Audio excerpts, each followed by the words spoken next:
and representatives from the World Bank, the United Nations Economic Commission for Europe, and the World Health Organization.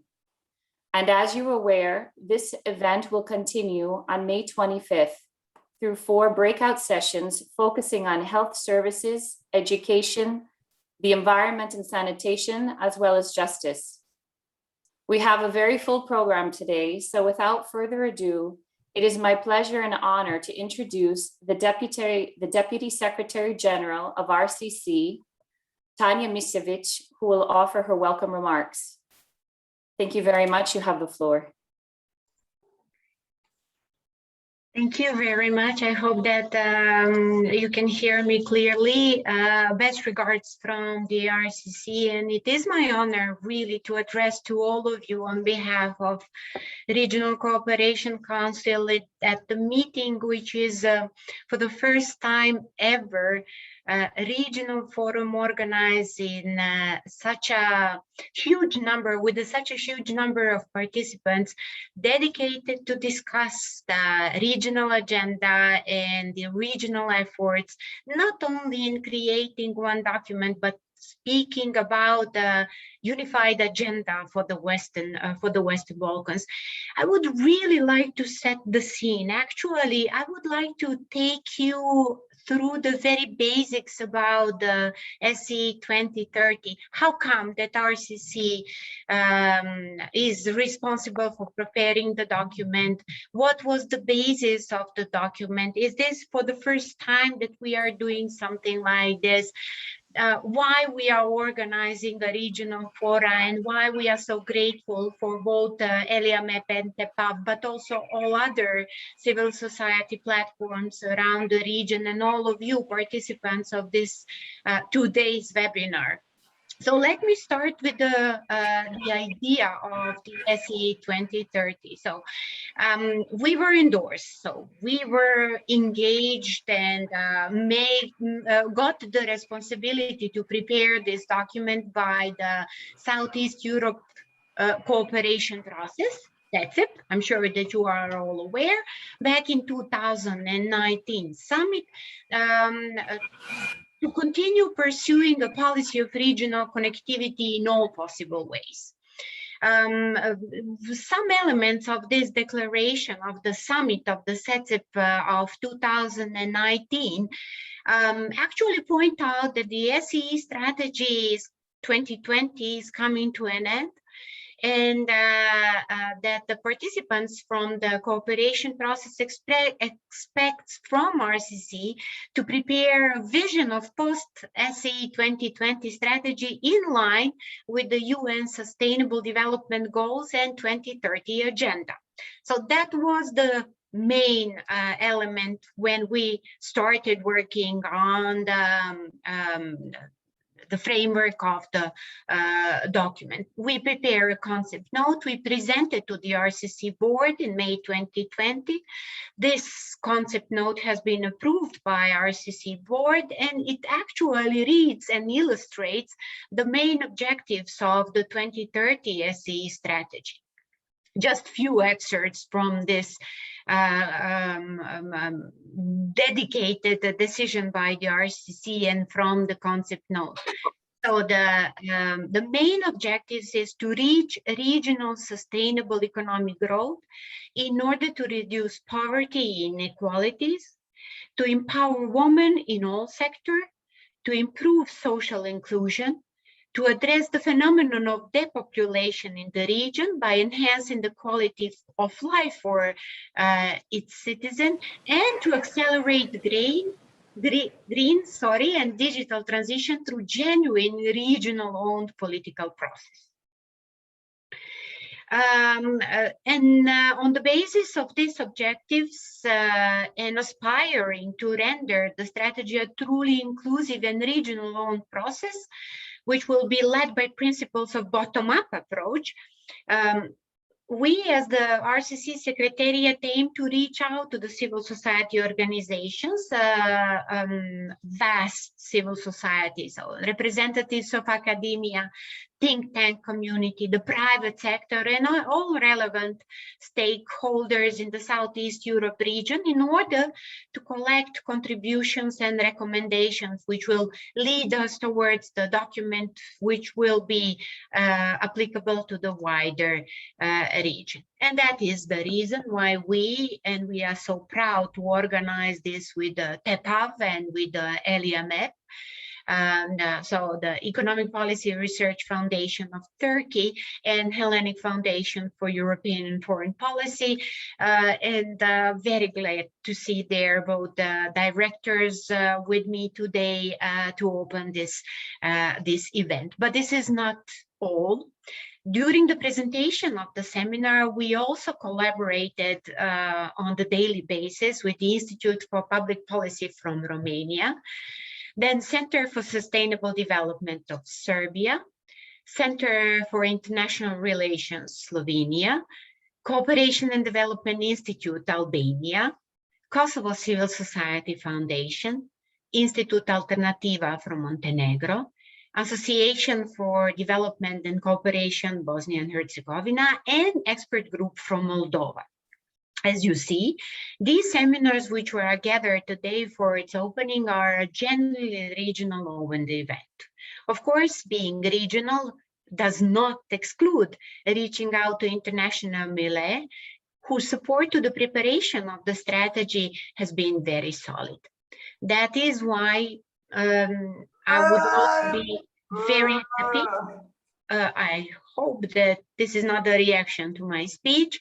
That is why I am so happy to welcome also our prominent keynote speakers from the World Bank, UNECE, World Health Organization, great partners in this endeavor.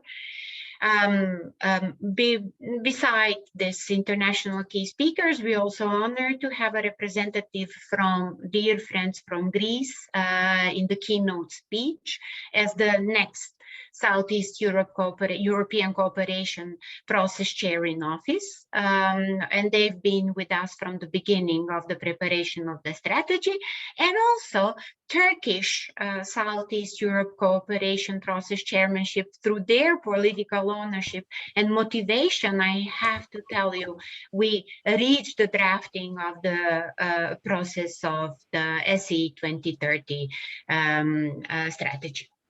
I am well aware that you received the draft of the very strategy, which has been in consultation with all 13 SE economies, as well as with the relevant international, regional organization.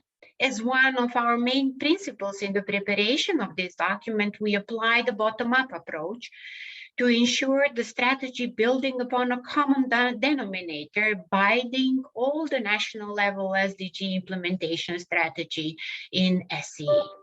Through this approach, we envisage to have a strategy as relevant as possible to the real socioeconomic challenges of Southeast Europe.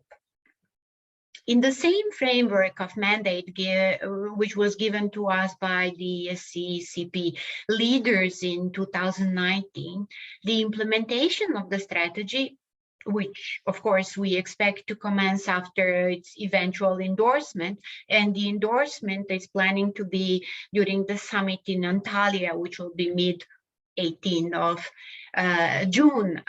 So in a month time, is to be regionally inclusive through comprehensive and coherent actionable policy intervention. In this regard, the EU policies and EU accession process will definitely be in the lead, while the overall policy coherence of SDGs and the SE2030 would provide a complementarity framework through which all 13 economies will act in solidarity toward the joint target, connecting them with each other.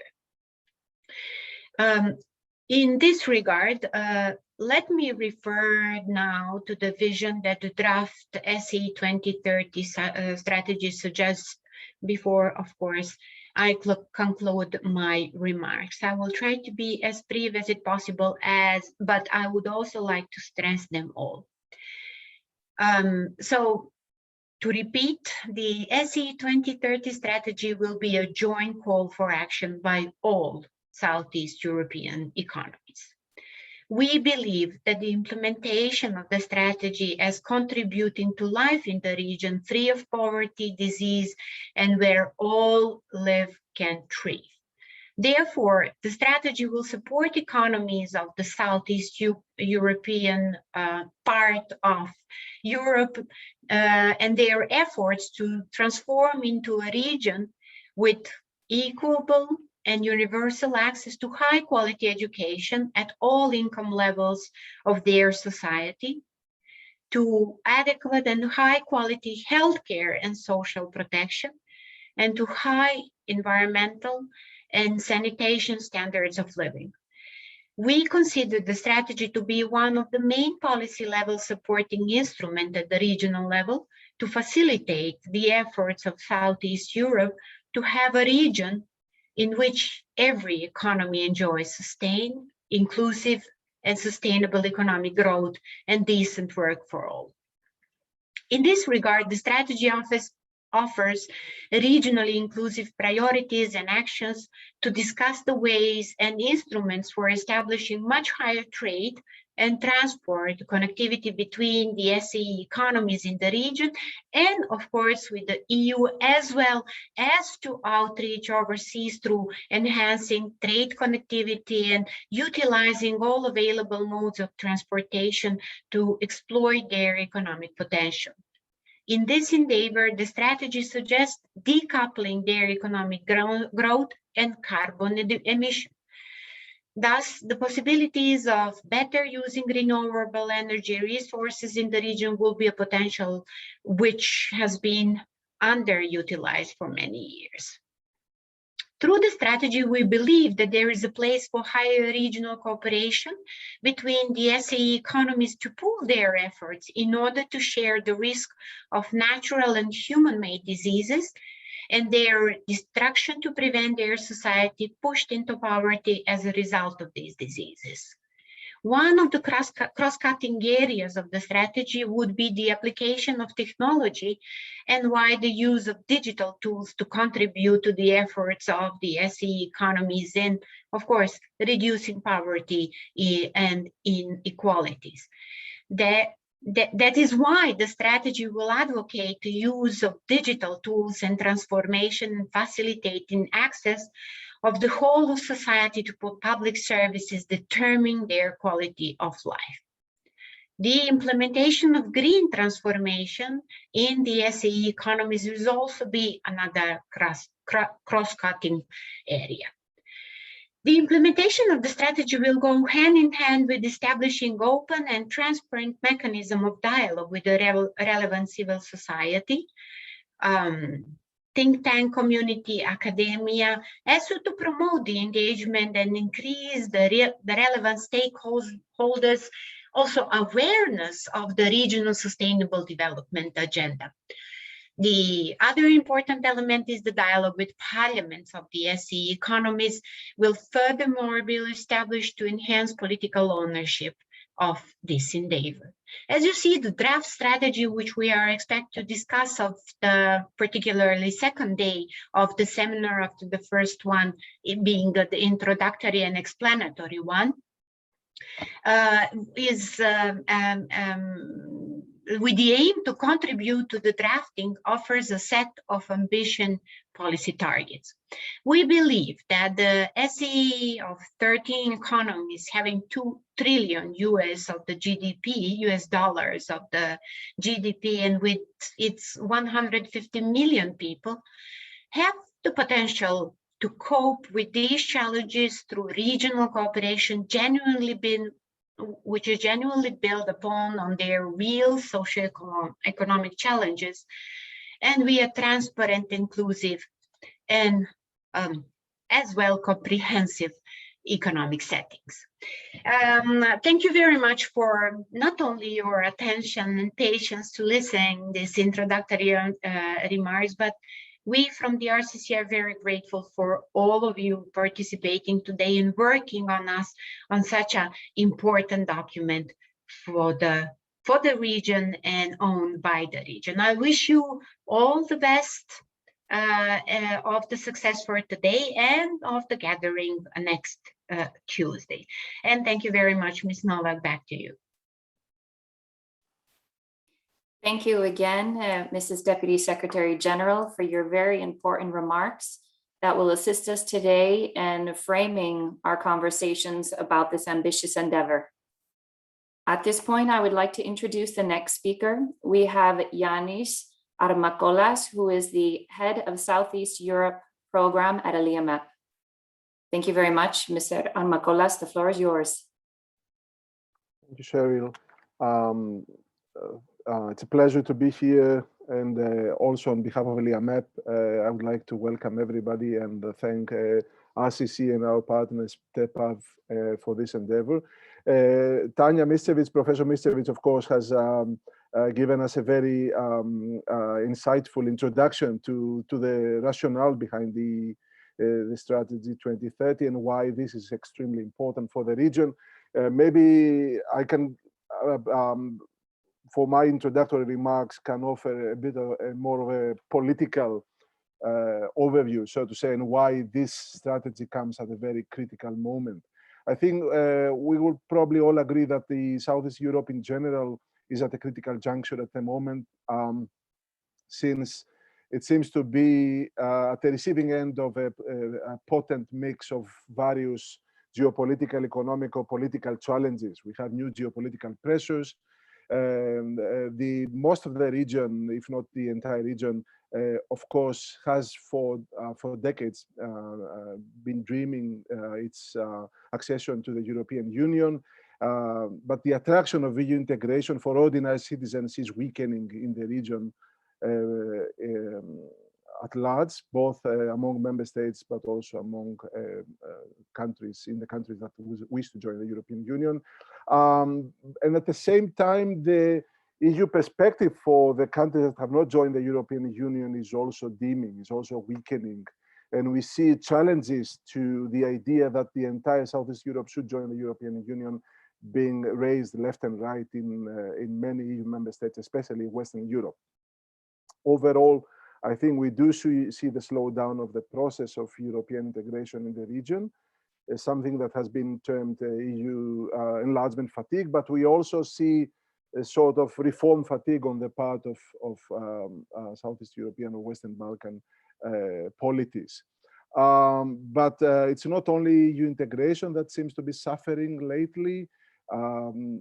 Persistent problems, status issues or bilateral disputes already 30 years old seems to be again top on the agenda in the region, and this is of course is politically complicating any efforts for regional cooperation and for a better future of the region.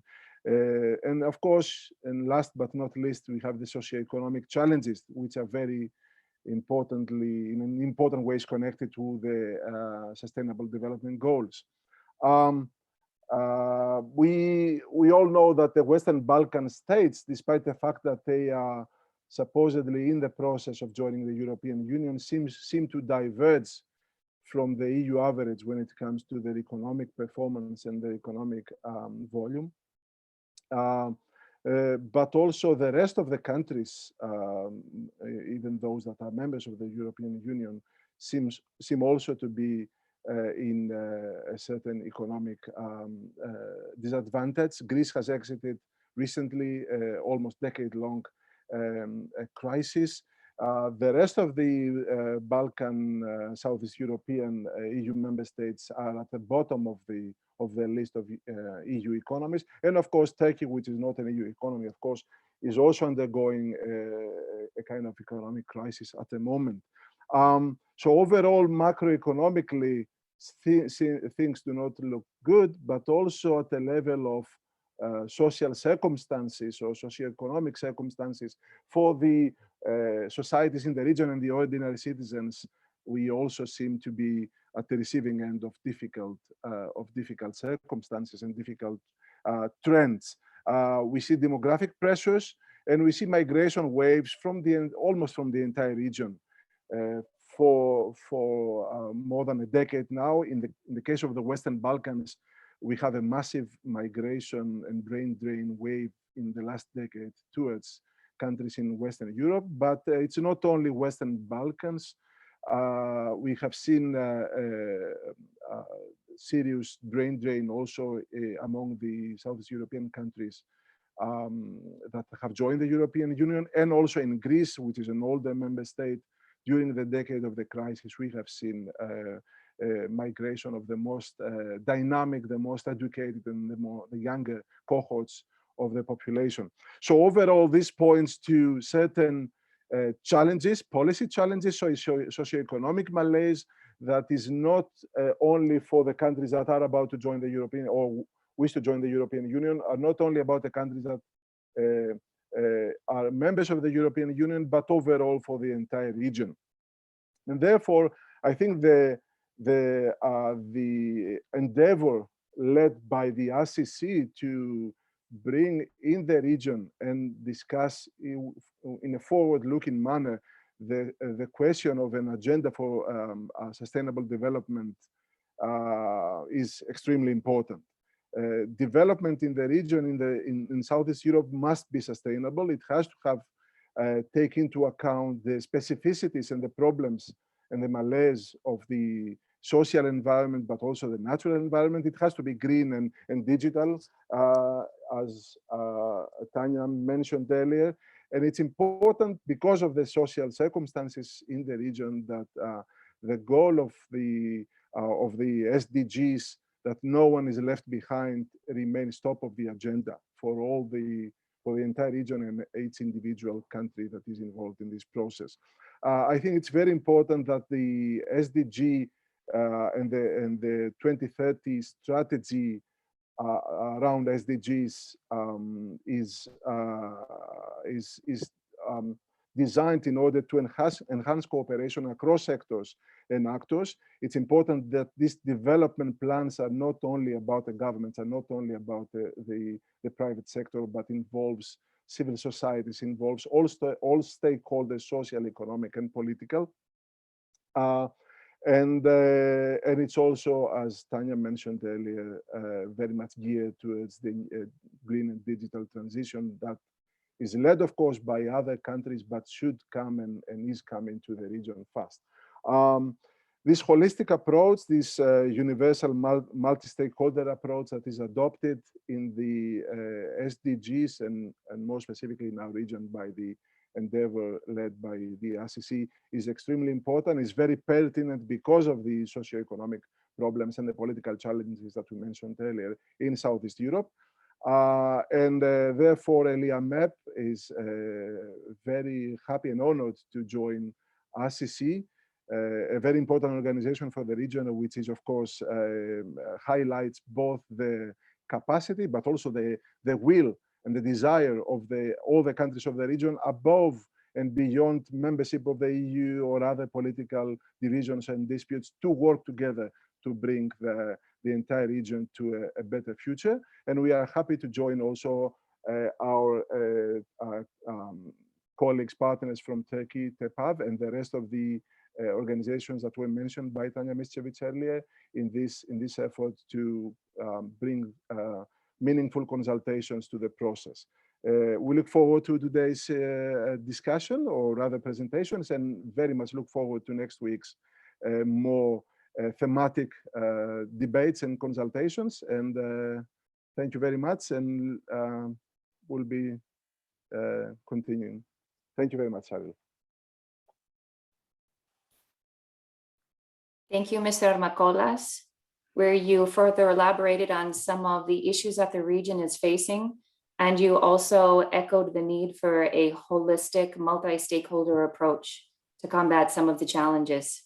Next, I would like to introduce Mr. Guven Sak, the Program Director of DEPAV. You have the floor. Okay, thank you. Thank you very much, Jared.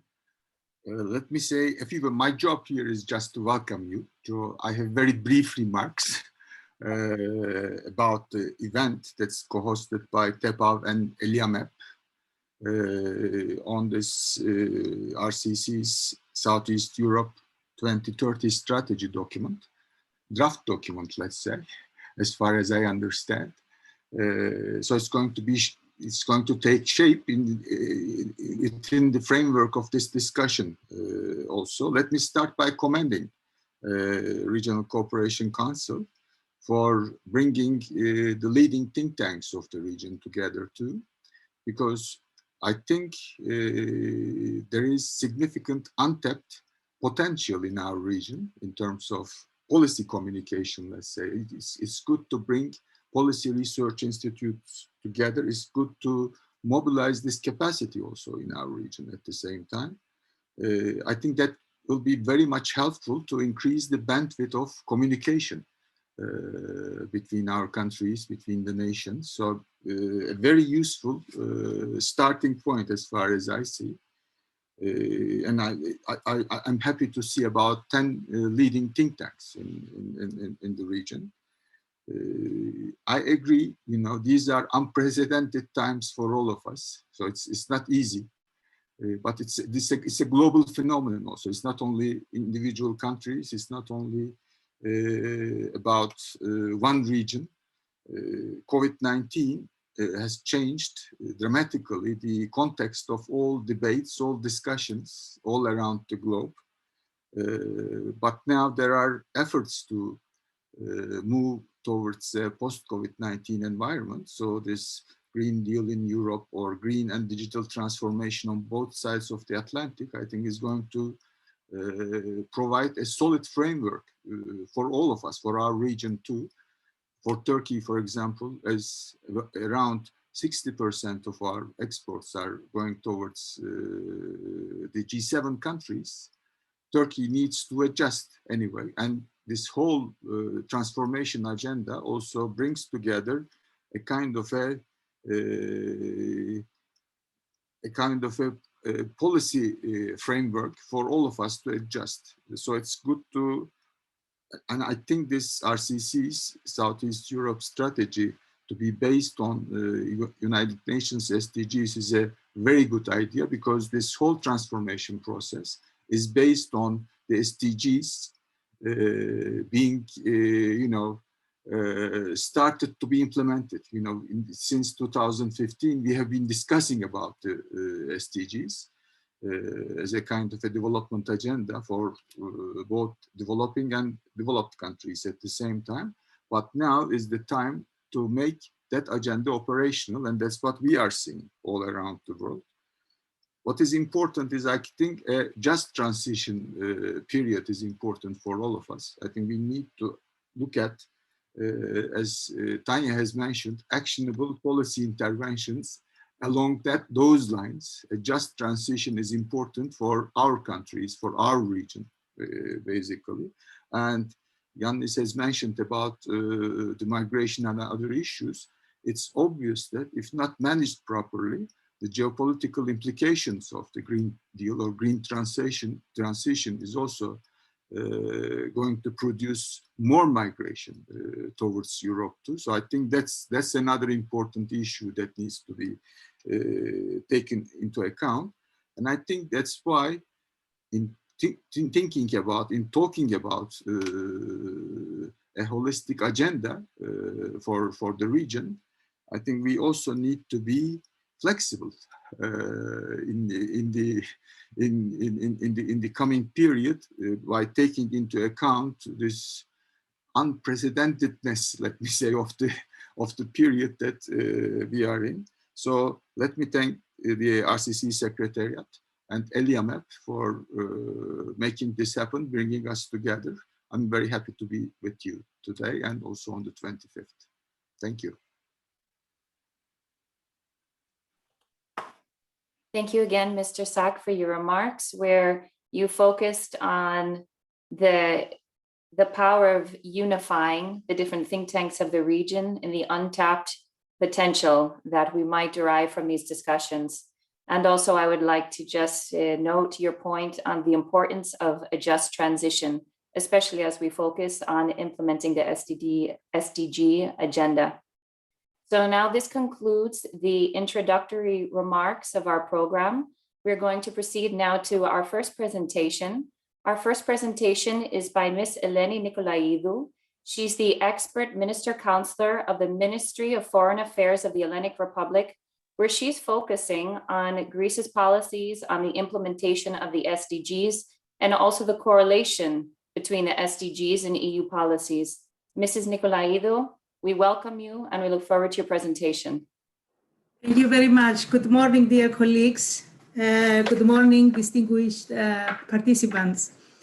On behalf of the Ministry of Foreign Affairs, I would like to congratulate the RCC, TEBAC, and ELIAMEP for organizing this event. We attach great importance to the discussions and the presentations, and we believe that they will make a positive contribution for the elaboration of this 2030 strategy, which is very important for the region, for Greece, for the region, for all of us, all the 13 Southeast economies. And I would like to congratulate the RCC for the first draft of the 2030 strategy. It provides an overall guidance on how Southeast Europe can further raise ambitions in SDG implementation at the regional level.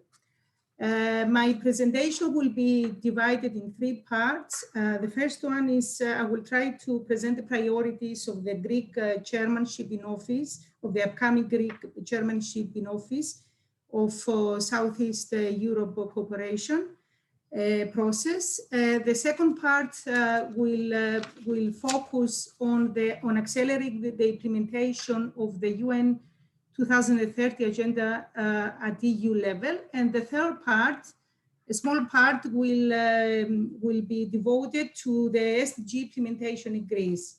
I have some slides, and I hope I will be able to share them with you. I'm trying to now share.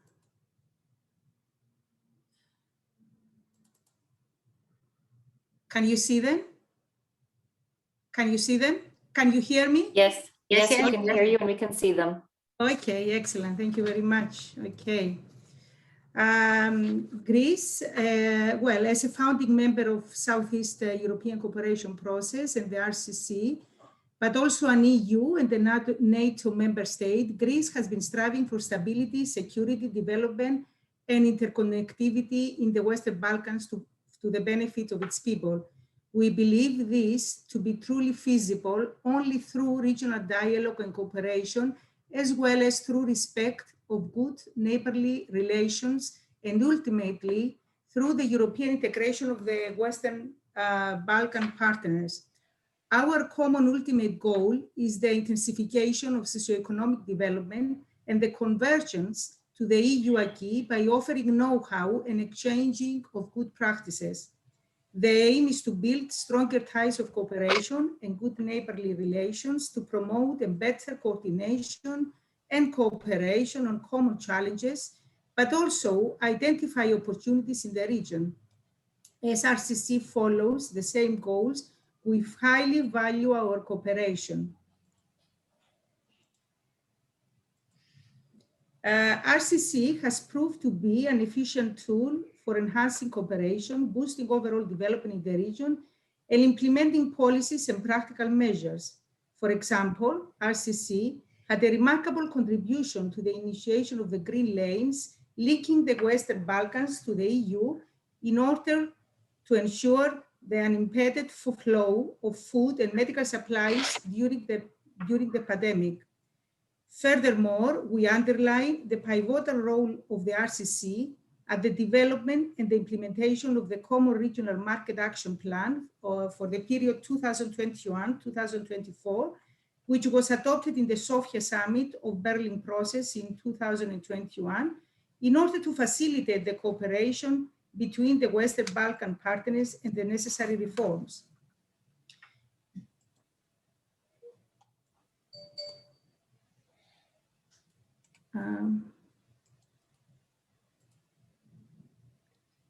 Greece, as a founding member of Southeast European Cooperation Process, is eager to undertake its role as the chairmanship in office for the period from 1st of July 2021 until 30th of June 2022, in order to work along with all the members of the process as well as with the RCC.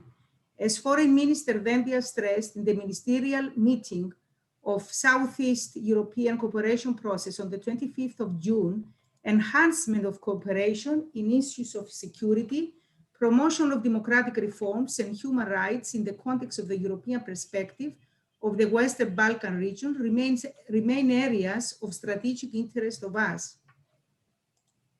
Allow me to use this opportunity to highlight more concretely the priority areas of the upcoming chairmanship of Athens. The first priority is the enhancement of cooperation on issues of security.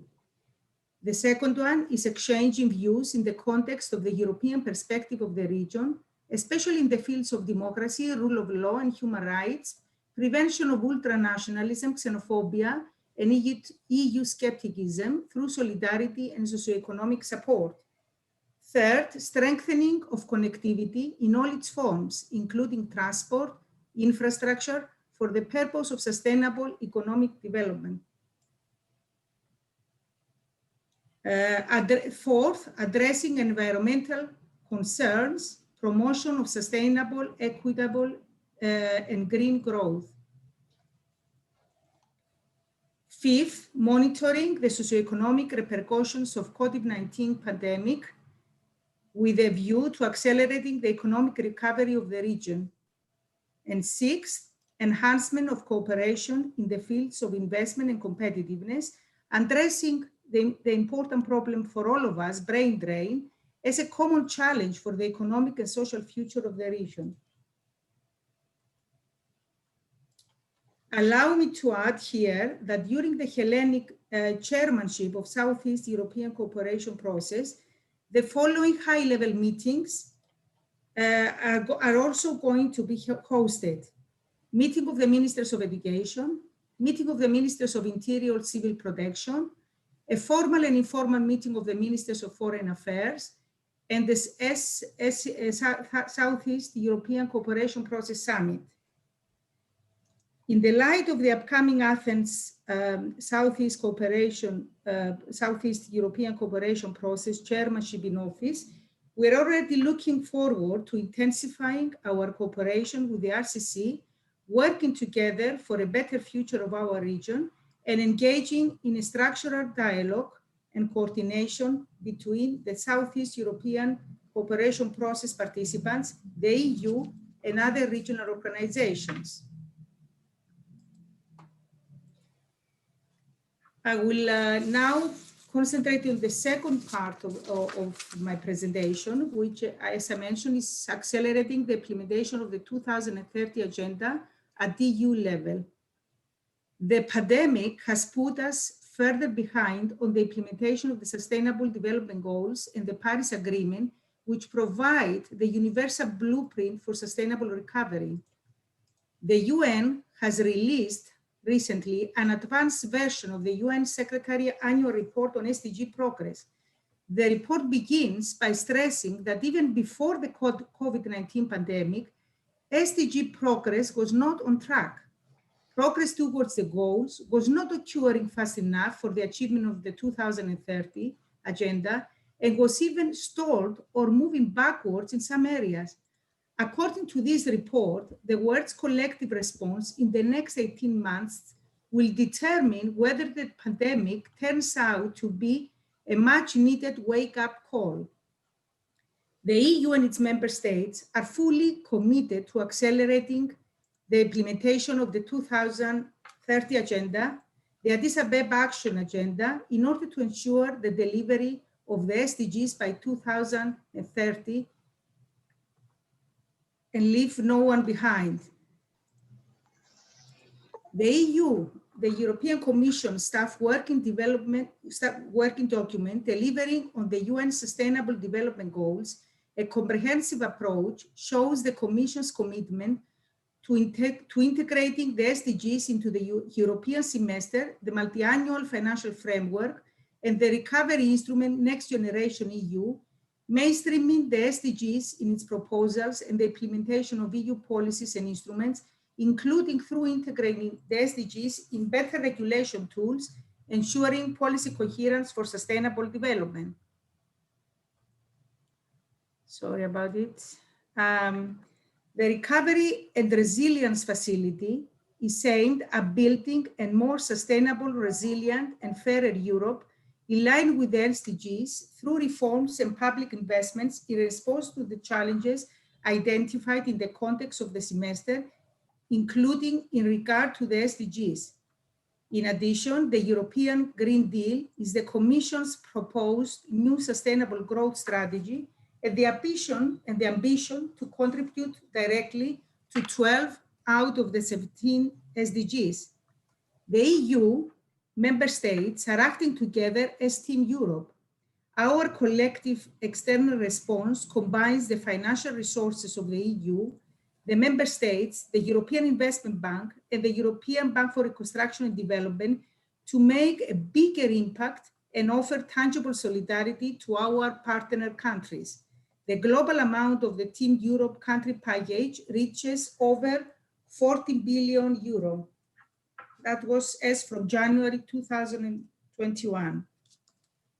And now I will turn to the final part of my presentation, which is about the SDG implementation in Greece.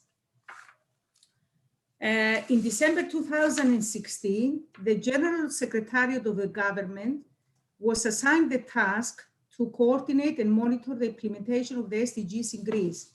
In 2018, Greece presented its voluntary national review in the UN high-level political forums for sustainable development. 8 priority areas aligned with 17 SDGs. In order to prepare these 8 priorities areas, a wide social dialogue took place in order with our social partners, in order to get feedback and proposals from all key stakeholders in Greece, and in order to set the 8 national priorities. In May 2019, we have adopted 146 national indicators in order to track the progress. And in October 2020, we have updated these national indicators. In 2019, we have a new law which restructured the center of the government. The General Secretary of the government was abolished and the presidency of the government was introduced, which is now monitoring the implementation of the SDGs. In May 2020, integration of the SDGs in the legislation and in its accompanying documents through the new regulatory impact assessment manual. Ministries are now obliged to take into consideration the SDGs and indicate for every new regulatory initiative which of the SDGs is covering. The SDGs and sustainable development policy areas are also currently covered in the annual action plans of the ministries, the Consolidated Government Policy Plan, the Greek National Recovery and Resilience Plan, and the European Semester Policy Framework. Thank you very much for your attention. Thank you very much, Mrs. Nicolaidou, for this very important information that you presented, particularly that related to Greece's priorities as it prepares to undertake the chair of the SEE2030. Now we will move on to our next presentation, which is by Ms. Sanja Majarovic-Swister. She is the senior economist of the Western Balkans related to macroeconomics, trade, and investment at the World Bank. Thank you very much, distinguished hosts, speakers, panelists, and the other participants. It's really a pleasure to participate in development of such an important document like the SE strategy for 2030. I will proceed with the presentation. I hope you can see it. Yes, we can. Excellent. Let me just move this one. Okay, so I was given a task to cover an economic update as well as an outlook for the Southeast European region. In the World Bank, we have this definition of the region separated in 4 units. So we deal separately with the Western Balkans, separately with Turkey, separately with Moldova, separately with the EU countries that belong to your definition of Southeast Europe. So I'll try to be brief, but you need to understand that it's a lot to cover. So the title of the presentation is Subdued Recovery. And I hope you understand why we frame it like this, because indeed, after the deepest recession in the recent history that has been observed by majority of the countries in this Southeast European grouping, what we're expecting is a rebound, and we're already seeing it, but the reaching out the pre-crisis growth levels will take time to achieve. And this has been happening in a context where countries have been applying really unprecedented support and measures, both through fiscal as well as monetary policies. Welfare improvements in the region were also interrupted. However, the labor market, which has been immediately impacted by the crisis, is now rebounding from the truths of the recession, to a large part due to the government fiscal support that has been provided across the countries in the region. Fiscal situation therefore eroded rapidly. In many countries, we are seeing public debt reaching historical high. In some countries like Turkey, the fiscal impact has been much better contained than for example, and in extreme, in the case of Montenegro, that has been hit hard given that it's a service-based economy, tourism-based economy. For the outlook, we do expect a recovery in 2021, but it will take a year and a half, almost 2 years, to some countries to recover to the pre-crisis growth. So this recovery will be highly divergent across the region.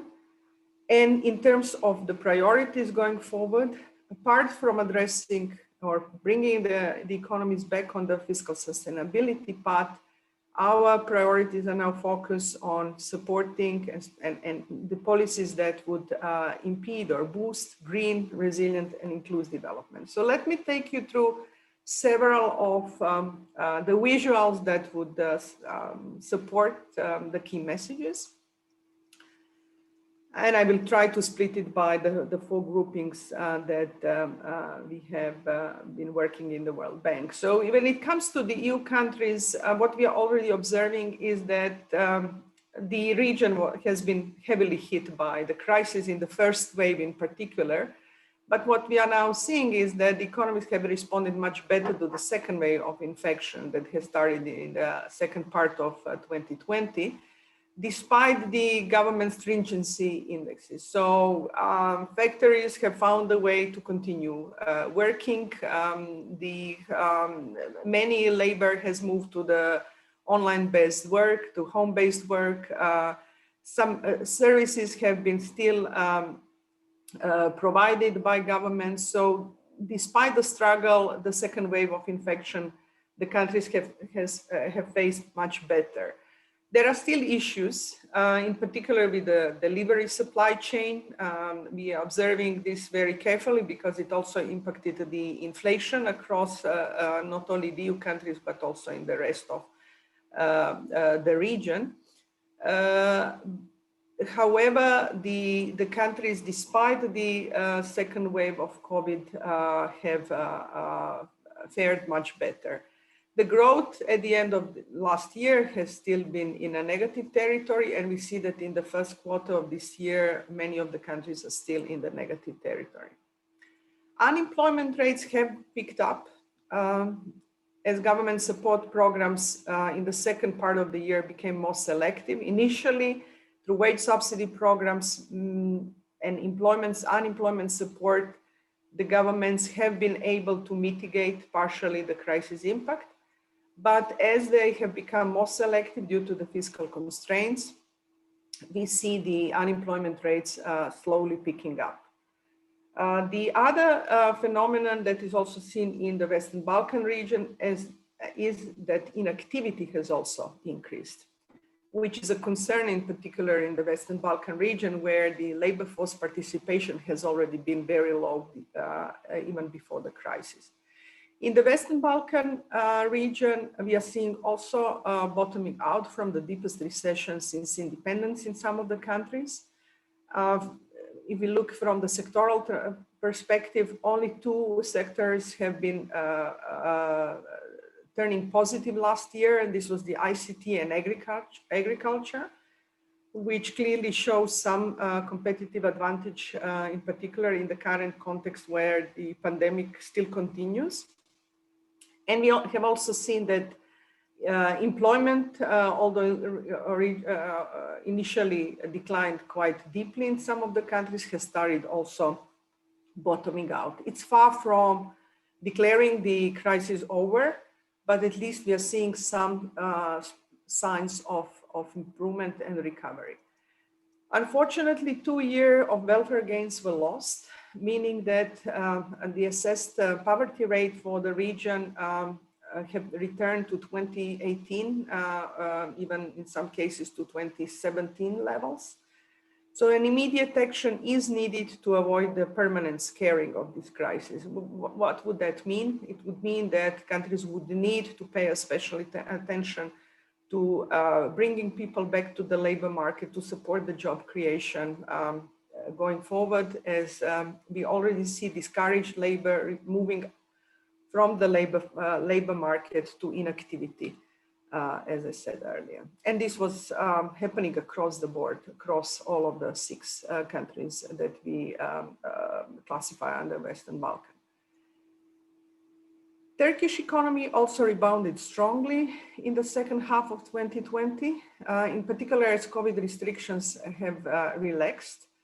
And we could see this also on the right-hand chart, which shows the stringency index and daily deaths, which remained quite high. So the policymaker seems to have given more weight on rebounding the economy than to protecting livelihoods from the death toll statistics from the crisis. But this was also, in a way, a choice across many of also EU countries where they simply could not afford closing the economies, being afraid that this may lead to even stronger social consequences of this crisis.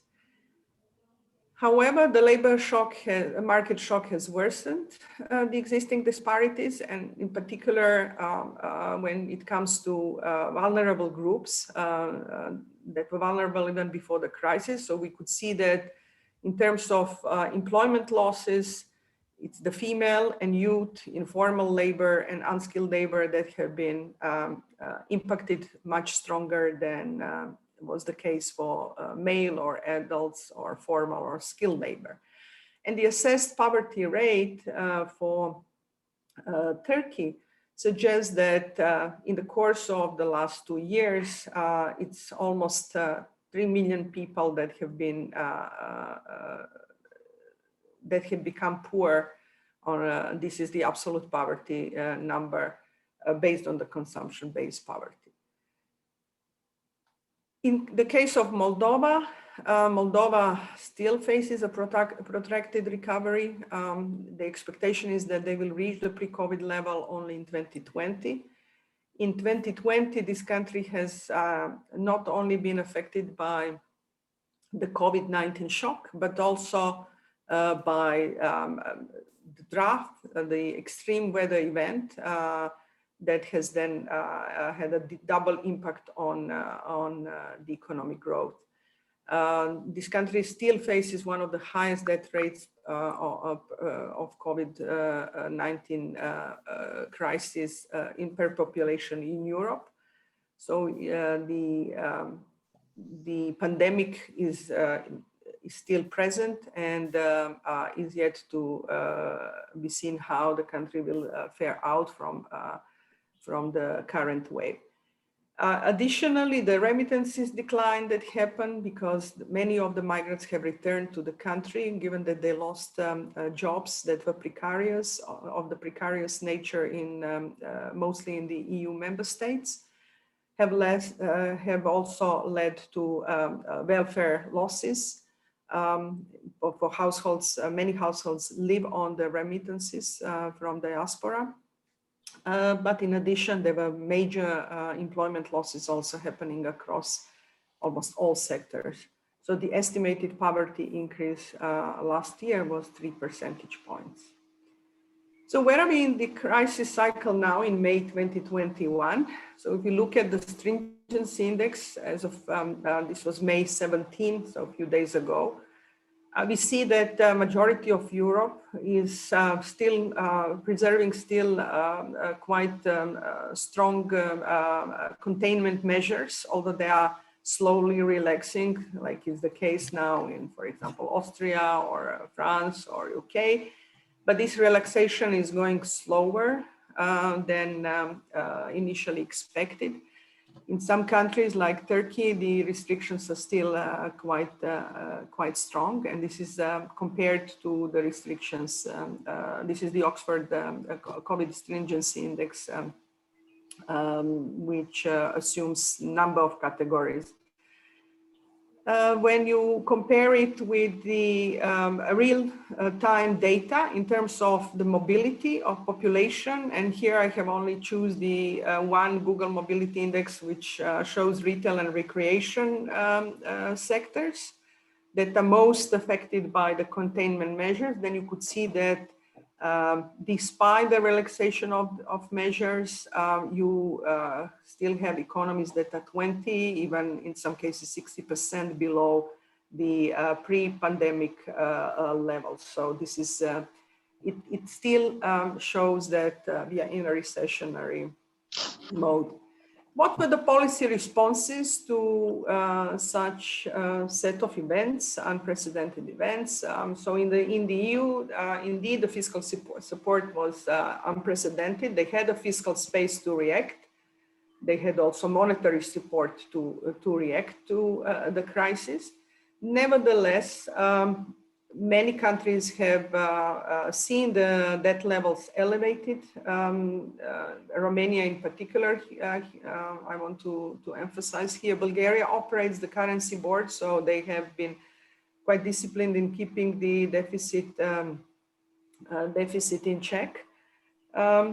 When it comes to the monetary policy response, we have also seen some of the measures that we were not observing earlier in the skill set or the policy set of the central banks. For example, asset purchases have not been applied earlier before this crisis in many of the Southeast European economies. Croatia, Bulgaria, Romania have all tested this new instrument to support the balance sheet's expansion. This led to further mobilization of liquidity as well as to a reduction of interest rate. However, what we are also observing is that although still in many countries the moratorium on debt repayments for households as well as firms are now being unwound, and most of these measures will be still in place until June or September of this year. And this has also prevented the non-performing loans to rise. However, the trend of increasing share of, let's say, more risky loans or that might default after the crisis, after the moratorium are lifted, are increasing.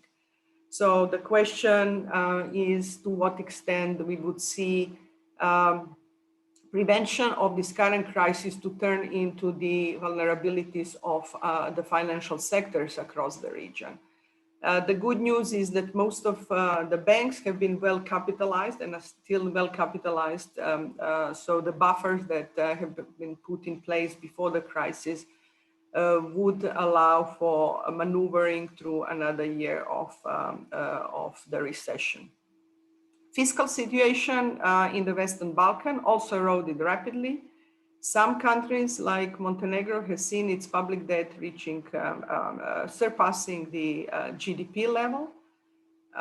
It is concerning because of the ability to refinance this debt going forward.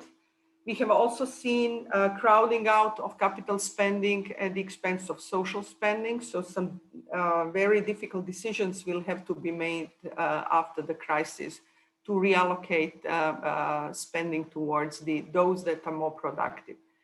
And also in the case of the Western Balkans, the financial sector withstood the crisis well so far, but it's also testing its resilience. The buffers have been there even before the crisis. The change that we will see is that we will see more of the non-performing loans coming in and the new quest for the financial sector refinancing. In Turkey, we can say that the country has, in terms of the fiscal support package, been leading the OECD even group of countries. So they had almost 15% of GDP in the fiscal support through various instruments, deferred revenues, contingent liabilities, asset purchases, additional spending, used to offset partially the crisis impact. And we have also seen that they were able, so this has not prevented the credit crunch, but we have also seen that they were able to, in a way, prevent deeper fiscal vulnerability by relying on this, more on the stimulus through credit,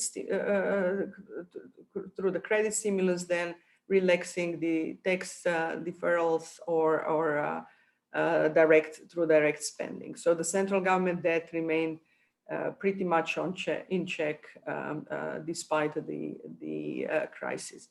Yet what we are observing is the rise in the inflation as well as some already initial tightening of the monetary policy that we are expecting also to happen across Europe in the years to come.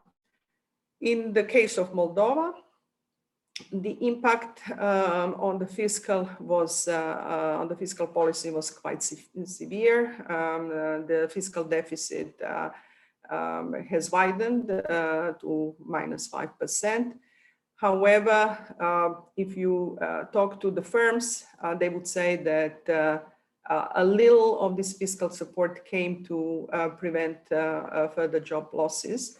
So Moldova fares as the country where the percentage of firms that received national local government assistance has been the lowest in the group. So most of the fiscal deficit came on the back of the lost revenues and support to households, direct support through the social assistance. So where we are in the with the outlook. As I said, we are expecting a moderately positive growth outlook across the region. Turkey is the only country in the group that has not seen the recession last year, according to the preliminary assessments. But some countries like Montenegro have seen a double-digit recession, which will be very difficult and will take a long time to recover from. And we are also seeing downside risks that are still significant. And they are related not only to the evolution of the pandemic and vaccination, that in the region, as a sub-region of EU, yes, it goes slower and it's protracted. However, this area on the global map is still the area with the highest vaccination rate. So that taken that into account, we do still see some risks related to, for example, suspension of vaccines due to safety concerns, higher reluctance, and then possible, third or the fourth wave of the pandemic. If this pandemic gets protracted, that may erode bank buffers, may lead to bankruptcies of illiquid but still viable firms and further job losses. And therefore, the policy support needs to be still contained and maintained until the pandemic is not over. In some other groups within the region, the Western Balkan groups sees the risk of further delays in the EU accession negotiations that may reduce further the appetite for reforms and adjustment of their legislation and standards with the EU acquis that may also erode the investors' interest. So indeed, these are the risks that I mentioned. The recovery post-COVID may be slower than hoped for. This was the region that also has seen the potential growth decelerating even before the crisis. And this was mostly due to the low factor productivity. So productivity was low to start with, but it's also an aging region that does not have major contributions from labor to growth. And the slow recovery may hamper swift regaining back of the lost welfare. On the right-hand chart, you see how much GDP per capita changes or output per capita has been compared to the pre-pandemic levels. So this will clearly leave the scars on the reduced welfare and the poverty reduction objectives in the region. However, post-COVID recovery will not be able to rely so much on the fiscal support as it was during 2020. As the fiscal space has narrowed, we are seeing, as I mentioned, historic levels of public debt. And this is all happening in an environment of very low interest rates, and which is not to be expected to continue for much longer. And therefore, countries will need to start putting back the appropriate fiscal sustainability plans in place. And last but not the least, I would want to mention that the efforts for recovery and plans for recovery will need to take into account the structural issues on the labor side. This is still a region that, including Bulgaria and Romania and Moldova and Turkey, where the labor force participation is still low, employment rate is still low. There is a missing middle of the labor force that is retiring early, or female employment that is extremely low. But this is compounded also by the skills shortfalls that firms keep on reporting when trying to expand their businesses in the region. And without much elaboration, I would also stress that in the choices of how to build back better post-COVID, there are three pathways. One is to just rely on the current or pre-crisis growth pattern that would lead to the growth rebound, but it would be unsustainable and non-climate resilient pathway. The countries can opt to go for decoupling the growth from carbon emissions, which would be good for the long-term sustainability, but they can also, which is the pathway one, think of making this decoupling also inclusive and think of the just transition. So if this is applied, then we would see in the region a rebounding that could be green, resilient, and more inclusive than it was before the crisis. Thank you very much. Hope I have not taken too much of your time. And I wish you also a successful workshop. It was a pleasure. Thank you very much for your presentation, which, as you pointed out at the beginning, it was an ambitious task. but we appreciate all of your information about the economic outlook for Southeastern Europe. Now moving on to our next presentation, I would like to introduce Ms. Monica Lin from the United Nations Economic Commission for Europe. She's the Principal Advisor and the Director of the Sustainable Development and Gender Unit. And today she's going to speak with us about the implementation of the UN SDGs in Europe and the challenges that are encountered in reaching the targets by 2030. Mrs. Lin, we look forward to your presentation. Thank you very much. And well, thank you first for inviting UNECE to take part in this seminar and also to provide comments on the strategy. We're most happy to do so. I have prepared a few slides. So now let me also try to share the screen. We'll see if that works.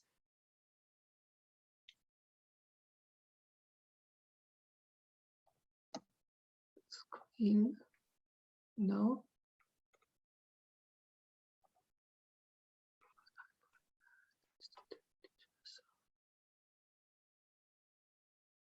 I don't know why that doesn't work if I click on, okay.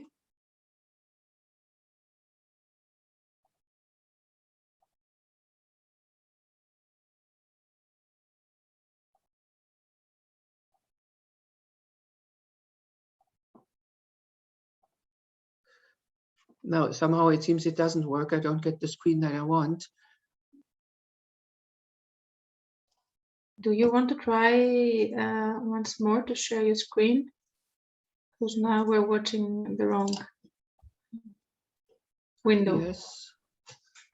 The screen sharing is paused. Stop share. Okay. Share screen. And then select the window that you want to share, but then I see only your screen. Advanced. Well, I don't understand why this does not work. It should be simple. Is your PDF file open? Let me see. Let me open it. Maybe that's what.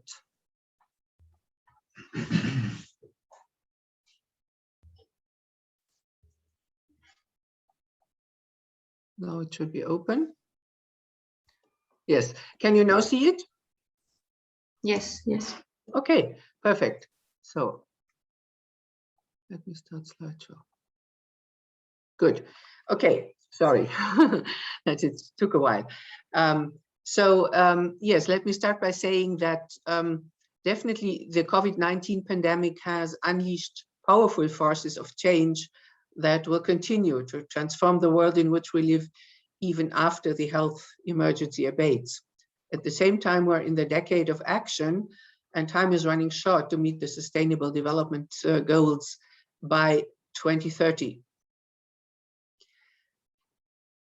To know how fast we need to run, it is essential that we have a good idea of how far we are from meeting the final targets on the 2030 agenda. Now, the 2021 SDG Progress Report prepared by UNECE explicitly asked the question of whether our region, and that means the 56 states of North America, Europe, Central Asia, and Caucasus, is on track to meet the goals by 2030. An advanced statistical methodology used by all 5 UN regional commissions was used to assess progress on the basis of the available data so far. Besides the presentation of performance indicators, the report also presented stories and insights that have been contributed by UN agencies and country teams. You will find lots of data on SDGs with attractive visualizations and the full report in the UNECE website. So going back to the question, are we on track? As you can see here, the picture is mixed. This is the traffic light approach. So whatever is green is on track. What is yellow needs to accelerate. What is red needs to be reversed. And then you see the gray where we don't have reliable data. On the basis of past trends, the region would achieve only 23 targets out of the 169 by 2030. Progress in 57 targets should accelerate, And for other 9 targets, the trends are negative and need to be reversed. For 80 targets, almost half of the total, there is no sufficient national data to track change over time. Much progress is necessary, therefore, not only to meet the targets, but also to improve data availability, including in countries with well-developed statistical systems. There are areas where meeting the goals is clearly within reach, including extreme poverty, undernourishment and malnutrition, and access to basic services and adequate housing. But targets to reduce nationally defined poverty and multidimensional poverty are unlikely to be achieved. The sustainability of the food supply is uncertain. The risk of extinction among local livestock breeds, an important source of sustainable nutrition, is projected to increase by 2030. More than half of the health targets require acceleration, while road traffic safety, health impacts of pollution, and the management of health risks have been improving across the regions. Country situations remain very divergent. The region has made good progress on clean fuels and technology, energy efficiency, and cutting fossil fuel subsidies. But targets on economic productivity and innovation and infrastructure development display adverse trends. I would like to emphasize that much needs to be done in critical areas related to climate change and the environment, including the conservation of ecosystems, biodiversity, disaster resilience, waste generation and treatment, and the sustainable use of natural resources. UNECE is particularly active on these and related issues and will support its member states in accelerating progress. The thematic focus of our recent 69th session of the Commission, which took place just now in April, was the promotion of the circular economy and the sustainable use of natural resources in our region. And we believe that this session has given further impetus to our work in this area. Now, the statistical picture of the situation that I just presented to you does not yet reflect the impact of the COVID-19 crisis, because the data then were not yet available, which has had immediate negative consequences for multiple SDGs, including, among others, the health indicators, given the strain that the COVID-19 crisis has put on health systems, SDG 3. The pandemic may further stall progress in areas such as mental health, substance abuse, and health workforce development. Gender equality due to women's occupational profile and caring responsibilities, SDG 5. The dramatic worsening of the economic situation has brought increased poverty and rising inequality, SDGs 8 and SDG 10, and I think we've just heard a lot about that from my colleague from the World Bank. While these effects have been rather generalized, the extent to which they have played in different countries varies. In fact, the pandemic has exposed pre-existing weaknesses in health systems, in social protection, in digital access for all, access to education, and many others. It has also underlined the vulnerabilities resulting from productive specialization and the state of public finances. While indicators related to SDGs on people and prosperity have clearly worsened, some related to planet have been affected positively. Some environmental pressures have abated because of lower economic activity. But this is a temporary respite and does not reflect policy changes. Moreover, looking forward, there is a danger that concerns related to the response to the COVID-19 crisis undermine the commitment to climate action. So the challenge we face is triple. How do we attend to the socioeconomic consequences of the COVID-19 crisis? How do we reverse some of the negative trends that have been exacerbated, such as growing inequality, so that immediate impacts do not become persistent over time? And critically, how do we ensure that the recovery is well aligned with the 2030 agenda? Let me now zoom in on a few environmental issues which, as I mentioned earlier, define areas where progress and implementation should accelerate. These issues are also important because they show how synergies in SDG implementation can be harnessed for faster progress across different goals. Air pollution has significant economic and personal costs. In part of the UNECE region, in particular in some countries of Southeast Europe, the levels of air pollution and their negative implications are rather large. Air pollution, as many environmental questions, is a transboundary issue that can be best tackled through international cooperation. But action at the local level is also critical. Engaging cities in addressing air pollution, including through the development of new mobility solutions and urban planning, can yield significant benefits. Addressing the defining challenge of our time, climate change, requires drastically reducing the use of fossil fuels, which are also a source of pollution. We need to change the energy mix, but also to become more efficient in the use of energy and other resources. The push for clean energy and improved resource efficiency, which will reduce dependence on fossil fuels, can contribute to multiple SDGs, improved health outcomes, and progress in climate change mitigation, but also more competitive and resilient economies. We need to exploit the opportunities that the COVID-19 crisis brings to accelerate the implementation of the SDGs in this decade of action. In many advanced countries, governments are launching stimulus packages to boost economic growth and set the economies on the path to recovery. It is imperative that the government responses to the economic shocks are well aligned with the 2030 agenda. And in particular, it is critical that they contribute to climate change mitigation by accelerating the deployment of clean energy and infrastructure. A recent study carried out by UNECE and ILO under the Transport, Health and Environment Pan-European Program, called the PEP, also shows how appropriate policies can deliver simultaneous benefits across multiple SDGs. An accelerated shift towards greener land transport in the UNECE region could create 2.5 million jobs in the region in the period up to 2030 by doubling investment in public transport only. Many interesting initiatives are being carried out in the UNECE region and beyond that seek to advance the greening of the economy as part of the recovery efforts. While the situation is dynamic, there is significant scope for strengthening current efforts.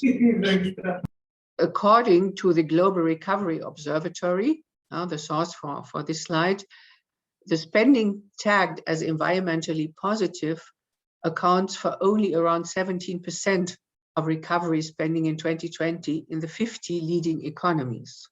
And that, of course, is a little bit of a disappointing figure. We need to fully use existing opportunities and we need to create new ones.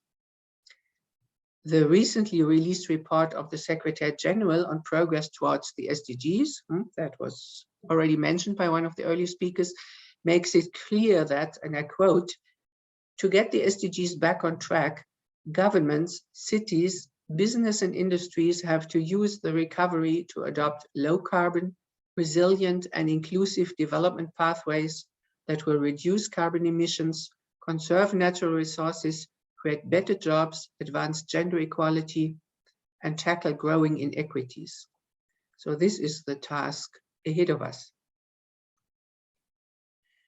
In looking for answers to the perennial question, what is to be done, please let me share with you some of the messages that came out from the recent regional fora on sustainable development. They took place in each of the 5 regions in the UN system and were led by the 5 regional economic commissions. Now, some of the central messages. First, there is a need to invest in health and social protection systems that are people-centered and gender responsive. The COVID-19 pandemic has cruelly exposed this need. Second, we need a renewed and strengthened commitment to gender equality and women's empowerment that translates into concrete actions. Third, investment in innovation and data is crucial as critical levers to achieve the SDGs. And finally, the need to harness digitalization for SDG implementation. COVID-19 has accelerated trends that were already underway, and this acceleration is likely to prove a long-lasting legacy. Some additional messages came out from our Regional Forum on Sustainable Development for the UNECE region, which took place in March and gathered around 1,000 participants online, of course. First, a long-term approach is required beyond the immediate response to the COVID-19 crisis. This approach should rely on trade and innovation and leverage public and private investment into infrastructure to foster economic dynamism. The crisis also represents an opportunity to put tourism on a sustainable path. We had one of our peer learning roundtables focusing specifically on that. And this is, of course, an issue that is very relevant also for Southeastern Europe. Second, young people have been hit strongly by the crisis, and their needs and concerns should be well reflected in the recovery plans. And third, all segments of society should be involved in addressing the climate change and biodiversity crisis while taking an intergenerational approach. We need a transition to a circular economy based on sustainable consumption and production. A variety of instruments should be developed to bring about the change in behavior that results in sustainable lifestyles. Now, let me conclude by briefly introducing UNECE's work. UNECE's contribution to address the COVID-19 crisis and its consequences include some instruments that were relevant in the initial emergency situation. Our activities are, however, particularly relevant to help our member states to reduce risk and recover better in a way that advances further the implementation of the SDGs. Our action framework for responses to the COVID-19 crisis includes 3 main pillars, which you see on the slide. First, facilitate connectivity, including by enhanced cooperation and implementation of a regulatory framework for border crossings and the use of digital tools in trade and transport. Second, address transboundary and other risks through the use of UNECE multilateral agreements, standards, and statistical frameworks for informed decision-making.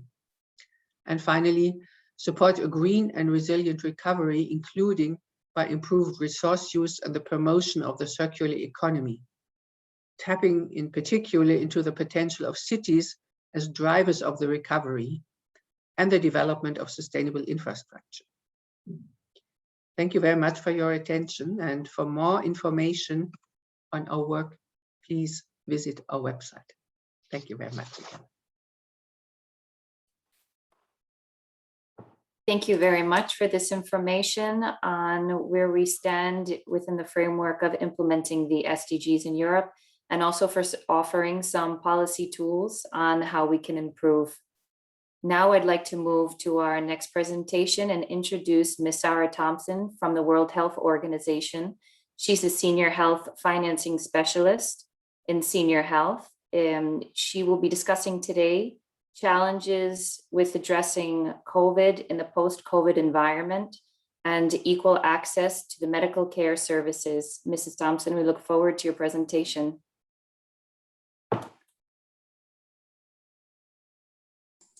Thank you, Cheryl. Thank you, everybody. I'm very happy to be here with you this morning, this afternoon.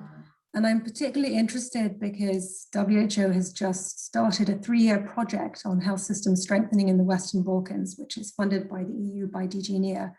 And so I expect that we will be reaching out to and hoping to work with many of you in the coming 3 years. Let me see if I can share my screen with you. Do you see my slides? Yep, they're perfect. Great. So today I want to talk about whether COVID-19, whether the pandemic might be a threat for universal health coverage in Europe specifically. And the analysis that I want to present to you is really based on 3 pieces of work that we have done in the WHO Barcelona Office for Health Systems Financing. The first is a report that's just out looking at trends in health spending in Europe, covering the period from 2000 to 2018, just before the pandemic hit, but also with a chapter that looks at the implications of the pandemic for health spending in Europe in the coming years. We also have done an analysis looking at whether people can afford to pay for healthcare in Europe. And this is really central to the issue of the idea of universal health coverage, which means that no one should experience unmet need for healthcare or dental care or for medicines, and that nobody should experience financial hardship when they're using health services. And then the last piece of analysis that I want to draw on today is a study that we did 5 years ago, looking at how health systems in Europe responded to the 2008 global financial crisis that then became an economic crisis and affected many countries in the region very, very badly. And I want to think about how some of the lessons that we might have learned from that crisis might be applicable in the economic shock that the pandemic has caused for many countries across Europe. So I want to focus on why COVID-19 might be a threat for universal health coverage, then look at some lessons that we might learn from the experience of the global financial crisis, and then focus on what countries can do better this time.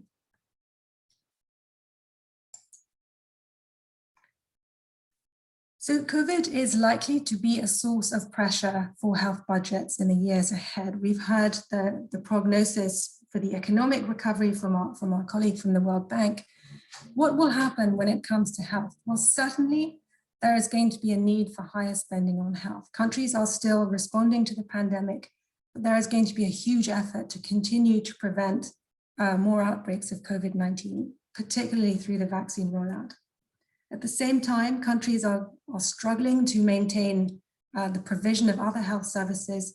And in many countries, there's been a huge backlog of delayed or cancelled health services. And this might have potentially a significant impact on many people in terms not just of lower health status, but for the health system in terms of higher health service unit costs. And if I just take the example of the country that I come from, the United Kingdom, right now, nearly 5 million people are waiting for hospital treatment in the UK. This is the highest level of waiting times for treatment that since records began, and a substantial time that people are waiting for, on average 12 weeks. So in many countries, a really enormous backlog that countries will need additional financial and human resources to address. And then, of course, all the negative impacts of a financial and economic crisis, unemployment, poverty, increasing demand for publicly financed health services. And then most importantly, in the context of COVID, making sure that health systems, countries are really prepared for future shocks, whether they're economic or health shocks like the pandemic. So there's going to be need for more money for health, but there's also going to be pressure on health budgets because of the economic contraction, because of rising unemployment, falling wages. We heard about the decline in remittances and the increase in poverty.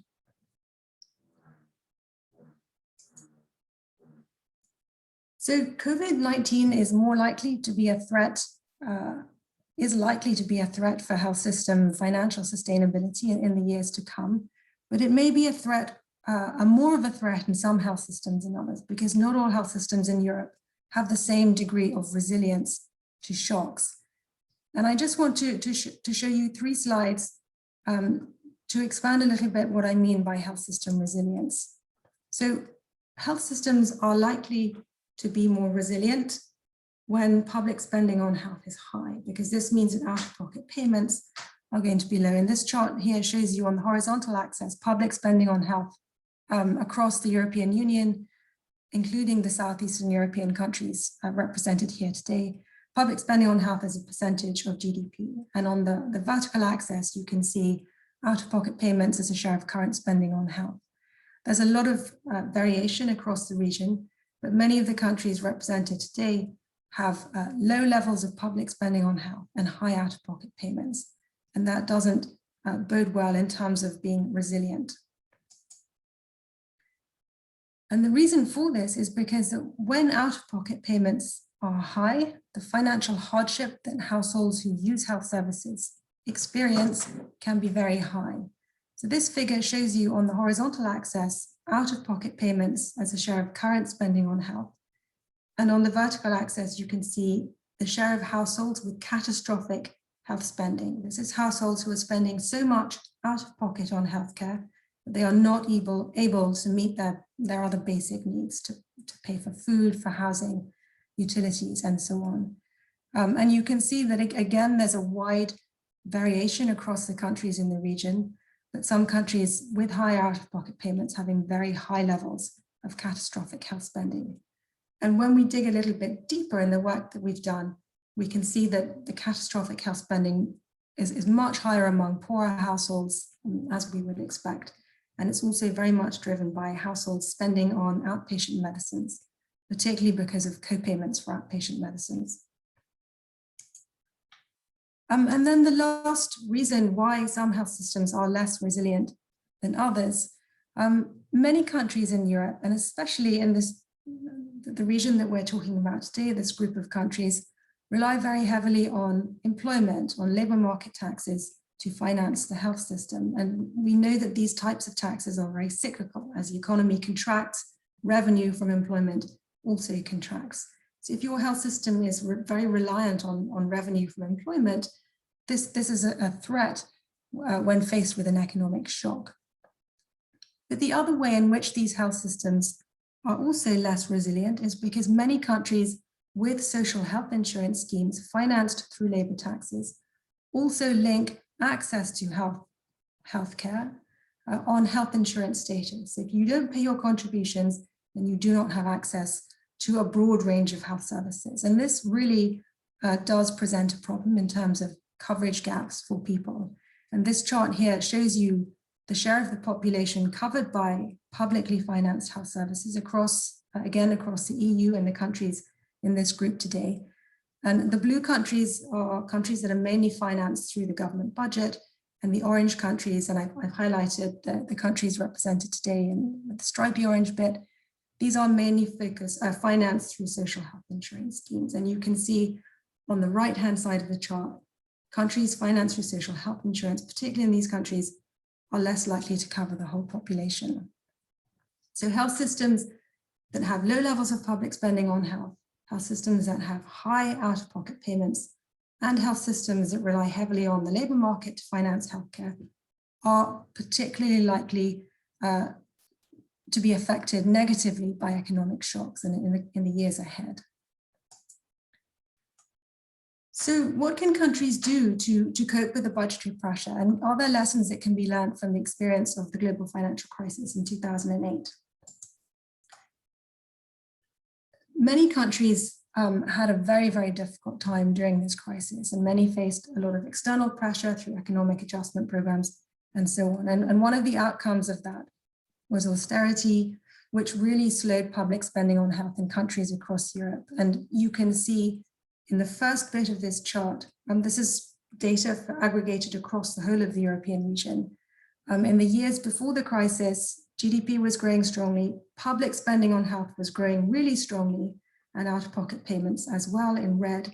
And then the crisis hit, GDP experienced negative growth, public spending on health massively slowed down, and out-of-pocket payments, which also slowed down as households' income dropped,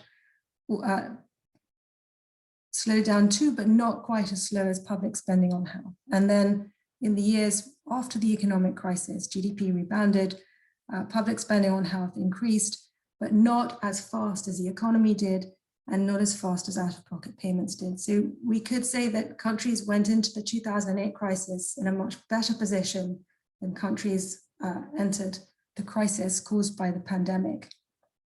And this slowdown in public spending on health had a really negative impact on country progress towards universal health coverage, particularly for countries, and I've selected a group of countries here that were very badly hit by the crisis. The chart on the left-hand side shows you the increase between 2008, the year before the crisis, to 2015, the increase in access barriers, which led to an increase in unmet need for healthcare, really surprisingly high increases in access barriers across these countries. And also in the chart on the right-hand side, you see a massive increase in some countries of financial hardship, the incidence of catastrophic health spending really increasing in some of the countries that were very badly hit by the crisis. So this is just to show that when countries reduce spending, public spending on health and out-of-pocket payments increase, it has very, very tangible negative impacts for households. And in both of these cases, unmet need and financial hardship, it was the poorest households who were most badly affected. So what can countries do this time to avoid the mistakes of the previous economic shock, the 2008 global financial crisis? Well, one of the key lessons learned from that crisis is that if you have well-designed public policy, you can mitigate negative effects. And I think that is very, very true in the case of the pandemic too. And the steps taken to mitigate negative effects in the pandemic will also help to build health system resilience in the future. So 3 key steps here. The first one is that even when money is tight, or especially when money is tight, it's very, very important to protect some groups of people. And this is people at risk of poverty, at risk of social exclusion, and people with chronic conditions, people who are already ill. And 2 very concrete steps that countries can take in terms of redesigning their coverage policy to protect these groups of people is to delink access to healthcare from health insurance status. And in the region, we have really good examples from countries like France and Cyprus and Spain that have taken steps to do this. The second coverage policy step that countries can take is to exempt people who are poor, people with chronic conditions from co-payments, because we know that co-payments are a big source of financial hardship for households. The second policy area is to really give greater priority to health and to social spending, social protection spending in the coming years as part of the government budget. Countries are going to need sustained increases in public spending on health and social protection, and countries will need to find ways to find that money from the budget. And I think that this is really a question of political will. Multiple surveys carried out by the OECD, by the EU, by the UN show that this is really what people want. They want countries, they want their governments to invest in better health and better social protection. And then the final policy area is to say, spend on health publicly, but make sure that that spending is really achieving value for money. Make sure that it is doing what you want it to do, that it is absolutely able to meet the equity and the efficiency goals that you have in the health system. So in summary, really austerity as experienced after the previous economic crisis, after the global financial crisis, really is not an option this time if countries want to protect people and to continue to make progress towards universal health coverage and the Sustainable Development Goals.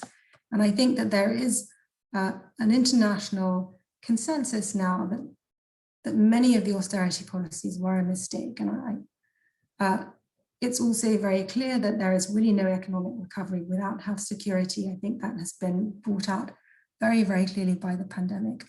But it's also clear that health security is not something that happens automatically. It requires political will, it requires better tax systems so that governments can spend on the things that they need to spend on and redistribute in the way that they need to do that. And I think it also requires international solidarity. And although we have seen very, very positive steps from the EU and from other actors in this crisis, I think one of my key messages is don't be complacent, don't take these things for granted. All of us need to work very hard to make sure that this consensus really stays in the years ahead. Thank you very much for listening. Over. Thank you very much, Mrs. Thompson, for this information about how important it is to ensure equal access to medical care services. Now we are moving to our last presentation on today's program, and the presentations of the previous presenters have laid a solid foundation for Mr. Umut Ergezer from the RCC Secretariat. He is the Southeastern Europe 2030 coordinator, and today he's going to speak with us about what is expected from participants in anticipation of our upcoming event on the 25th. Thank you very much. You have the floor. Thank you, Mrs. Novak. Basically, if we were having this event in physical terms, pre-COVID environment, I would have said that it's my job very difficult because this would be the last speech before all the participants having or going to the lunch break. So, but now that as this is an online seminar, I would suggest you can turn off your cameras and go and grab a sandwich in your kitchen and get back and then listen to me if you can. So because my task is basically what we are expecting from the participants, particularly for the second day. And I would also like to share a couple of slides regarding this process, the preparation process that we have been undertaking for the Southeast Europe 2030 strategy. So if you let me, that I'm going to share my screen to show a couple of slides to you. Yes.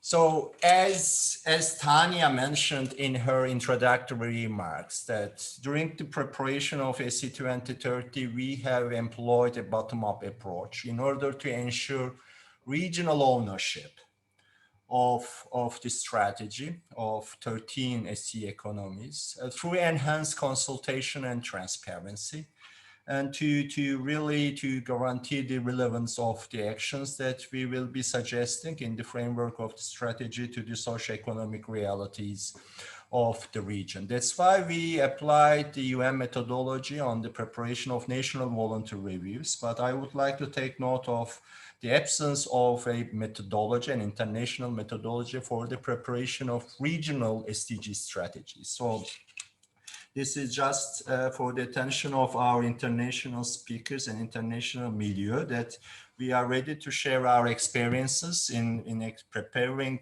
a regional strategy on SDGs implementation in the absence of a methodology suggested internationally.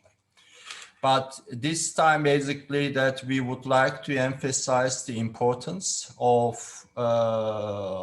consultation process and transparency, because not only the team in the RCC, but we have, let's say, contact persons in each 13 SEE economy, plus these contact persons facilitating us to reach out to public authorities, governments, and then ministries in the 13, as well as through this seminar, but through also our collaboration with think tanks, we are trying to reach out to all the relevant stakeholders and civil society organizations in the 13, as our objective is to share the draft. So we did not share the adopted version of the strategy, but we would like to discuss with all the relevant stakeholders today and Tuesday the draft strategy in order to collect their comments and contributions to the draft and to help us to finalize the document.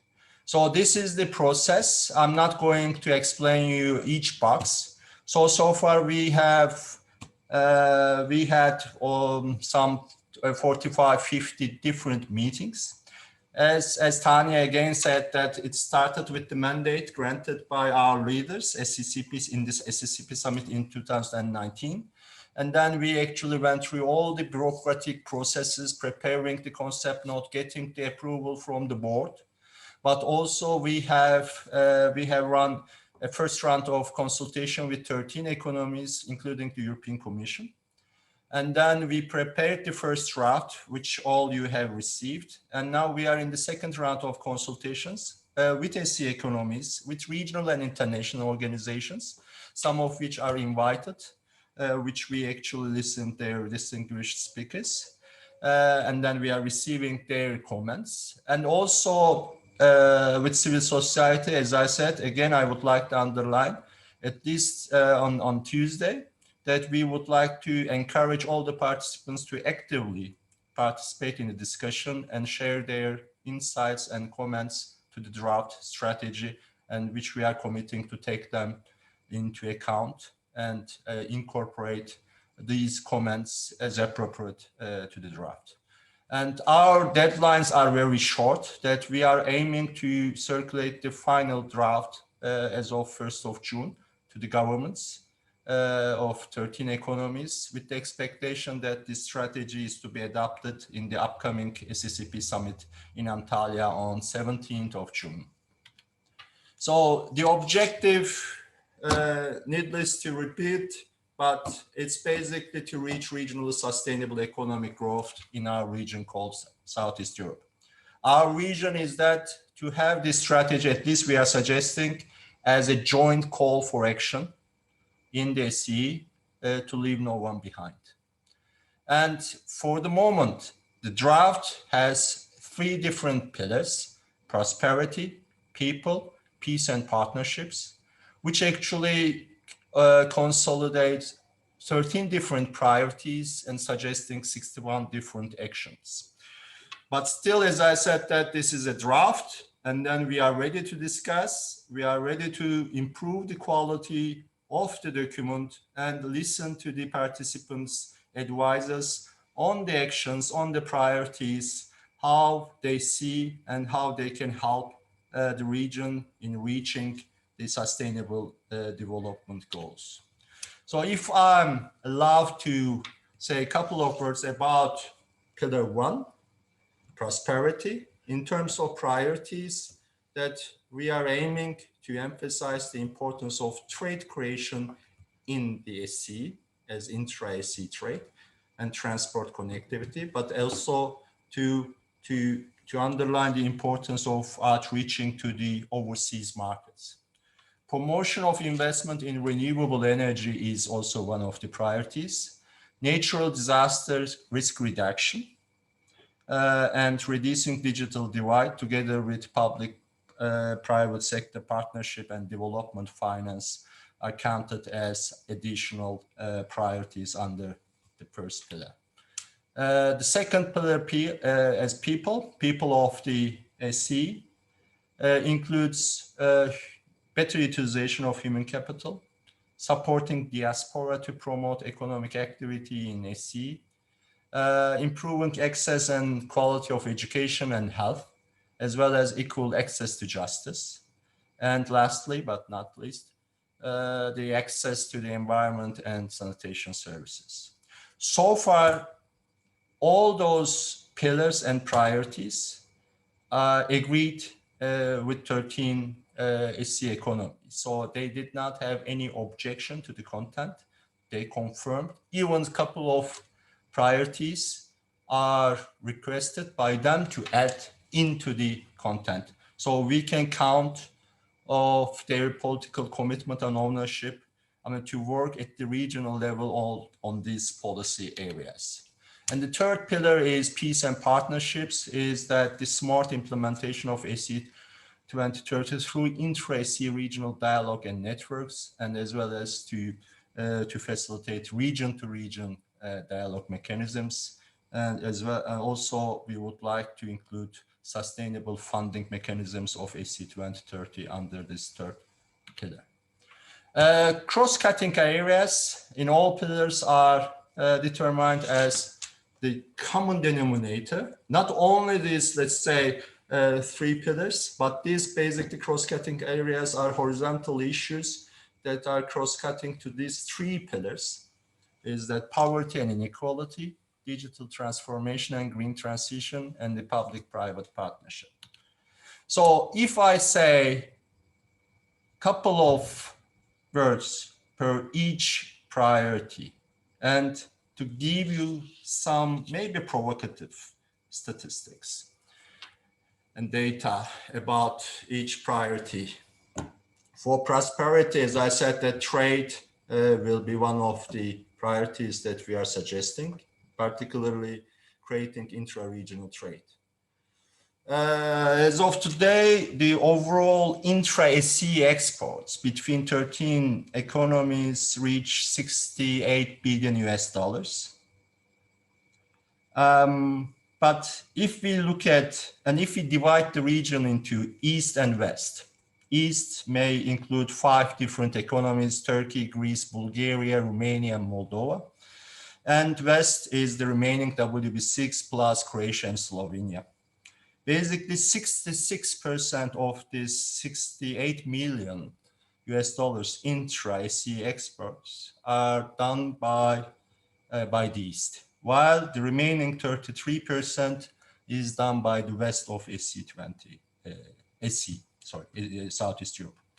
But if you look at West to West and East to West trade, SEE economies in the West are doing 77% of their intra-regional exports with the neighboring economies in the west part of SE, basically 77%.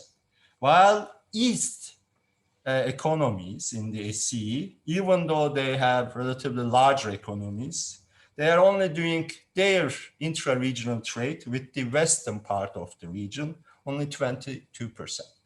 So basically there's a big potential to create trade between East and West in the SE.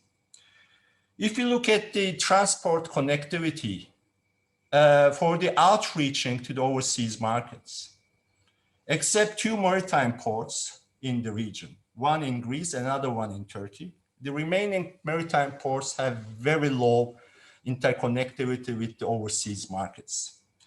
Before having this presentation, I checked a couple of data. For example, olive oil, how we are exporting to olive oil to the US. I look at, for example, Greece, US, or Turkish exports to US, and the Croatian and Albanian exports of olive oil to US.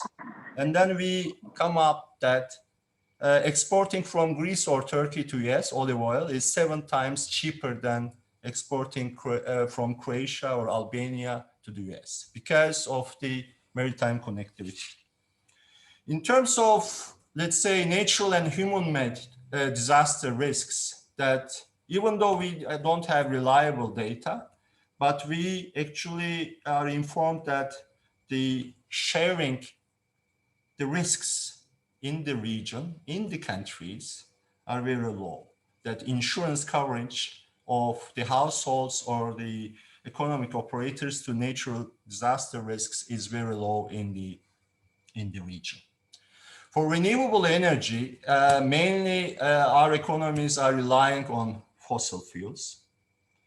Only 15% of total energy supply are from renewable sources. And regional average of coal in energy supply reaches 26%. Financial sector, basically, as many speakers said, that we don't have any problem of capitalization of our banks, but the loans to assets and loans to GDP of our banks to the private sector and to the household is very low. Sectors in value formation, particularly, many of our economies are relying heavily on services. For agriculture, that if I may say that the 13 SEE economies cumulated agricultural lands is much bigger than the cumulated agricultural lands of France, Germany, and Switzerland together. So there's a big potential in agriculture production, though efficiency of our agriculture production is very low. When we come to people, I would like to take the attention of all participants regarding the risks that we have and we will be having in the future. We say that the population and the decelerating the population is one of the key objectives of this strategy. And it's a combination of high immigration, but also the depopulation by natural causes. We actually, if I can refer to the UN estimations, forecasts on demography, on population, in 80 years, by 2100, our population in the region will be 20% less. Now we are 150 million people, and it's forecasted that in 2100, we will be 122 million people. While dependency of our old people to the working age population today is 26%. In 2030, it would be 33%. In 2060, it would be 54%. And in 2100, it would be 60%. So we are basically having less people, and the remaining people in our populations, in our societies, are getting older and older. For health, which is one of the key priorities. In the SEE, our average life expectancy is 77 years, while the EU average is 81. So we are having less shorter life expectancy in the region. For education, we actually refer to the OECD PISA studies, and except Slovenia, all 12 economies are below the OECD average in terms of their scores in PISA test in OECD. And if you look at the equality or inequality in education, for the upper secondary education or access to upper secondary education, these are all regional averages.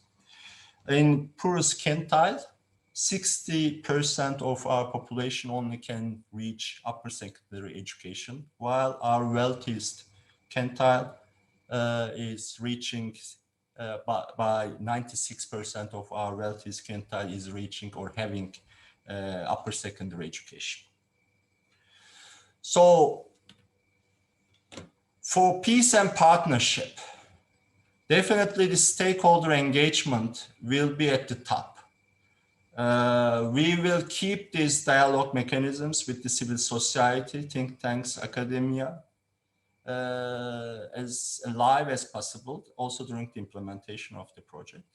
We will try to have our national parliaments engaged, at least to have them regularly informed about the implementation of SEE2030. We are going to promote regional dialogue mechanisms, but also region to the region. So Southeast Europe as a region to Black Sea region, or Southeast Europe as a region to Mediterranean region, and to share our experiences and knowledge between these regions and regional organizations. Through SEE2030, we are suggesting to increase attention of our governments to make the national budgets responsiveness to the UN SDGs, as well as aid effectiveness, because Western Balkan 6 and Turkey, but particularly Western Balkan 6, in the recent years are the top recipient of official development assistance per capita. And during the preparation of the SEE2030, that we actually make a comparative analysis of the donors' attention in these policy areas and national priorities of SDG implementations by each country or by each economy in the Southeast Europe. And we actually identify that the donors' actually attention to policies sectors which attract donors' attention are not fully matching with the priorities of the recipient economies in the region, even though these recipient economies, at least in the recent years, are the top recipients of development assistance per capita.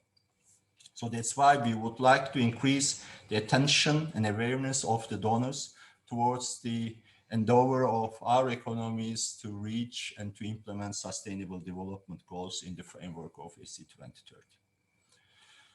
As cross-cutting areas, as I said, our main objective will be to emphasize just and equal transformation transition process, particularly in digital transformation and green transformation. For the means of implementation, we are suggesting three main instruments.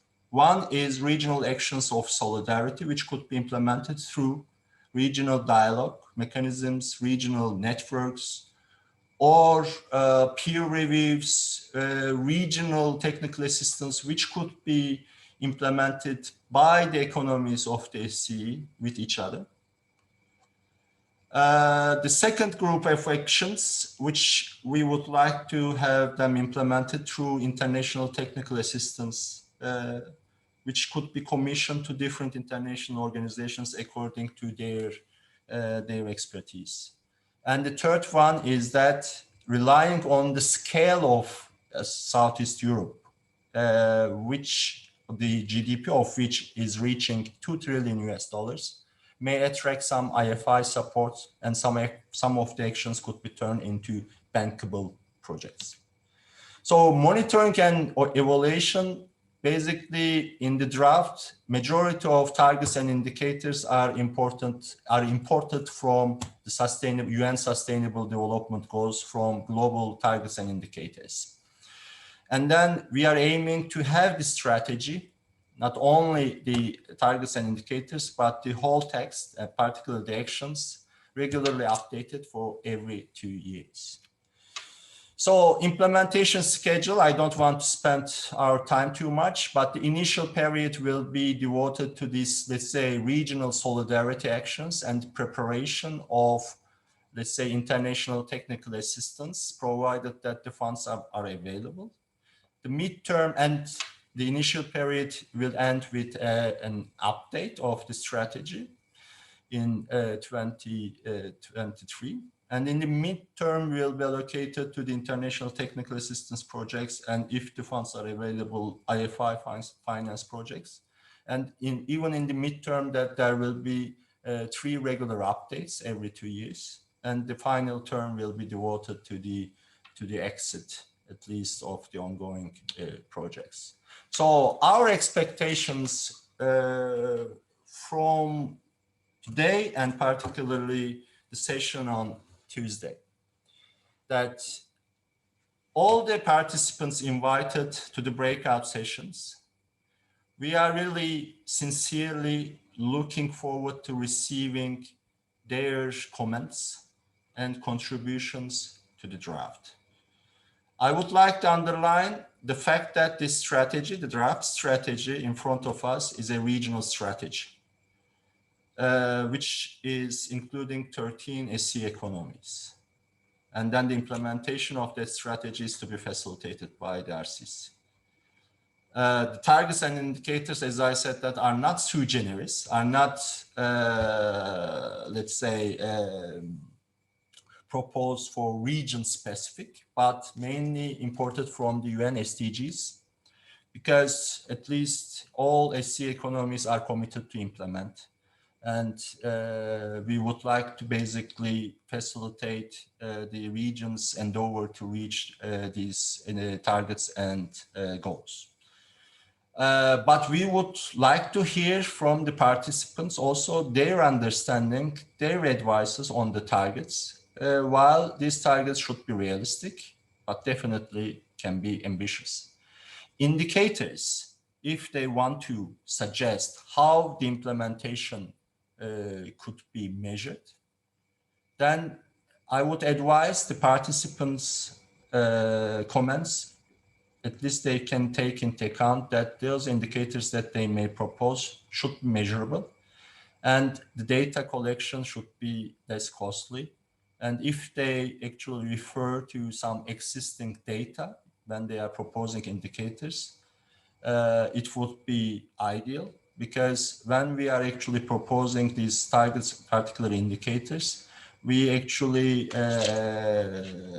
pay our utmost attention not to create additional burden on our national statistical offices, but referring to the available, publicly available data, either national or international sources. Particularly, we are expecting from the participants to propose actions, either new actions or their comments on the existing actions that we are suggesting. But these actions should be regional and should justify regional intervention rather than national level intervention, because this strategy is a regional one, not a national one. So the mandate which is given to us at the regional level. So the actions that our participants may propose in each breakout session should pay attention that it should be justifiable at the regional level.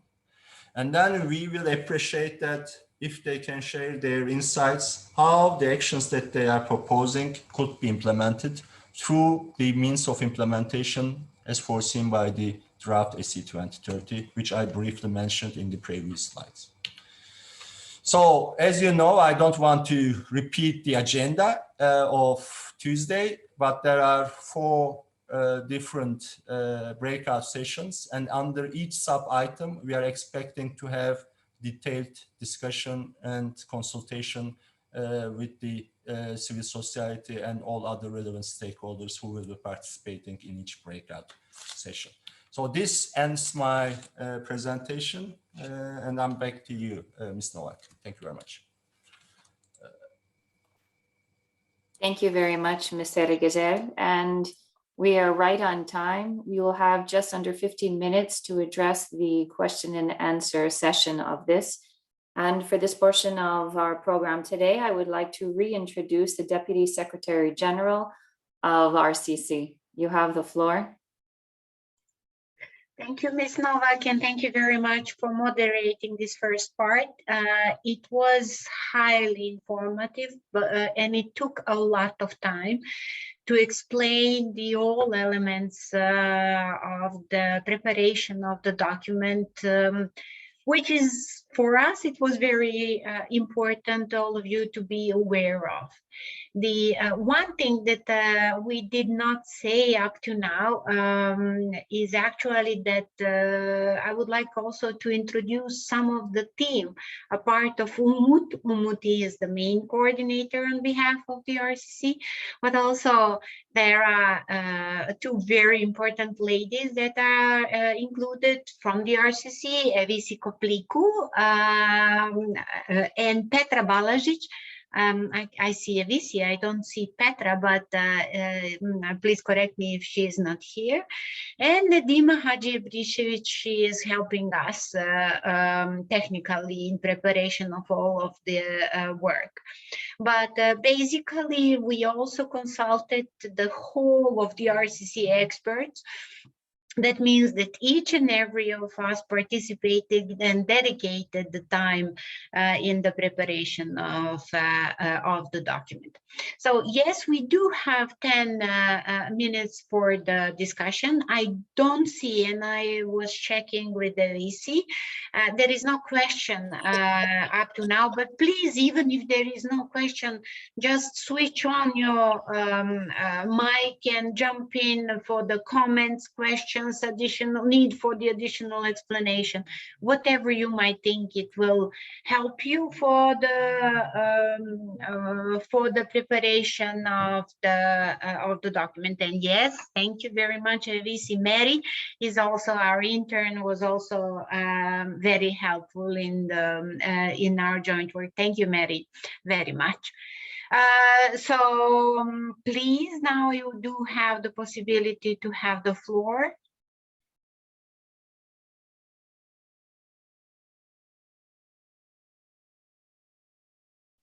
Of course, that I'm not going to push for the discussion if you need more time after the presentation today.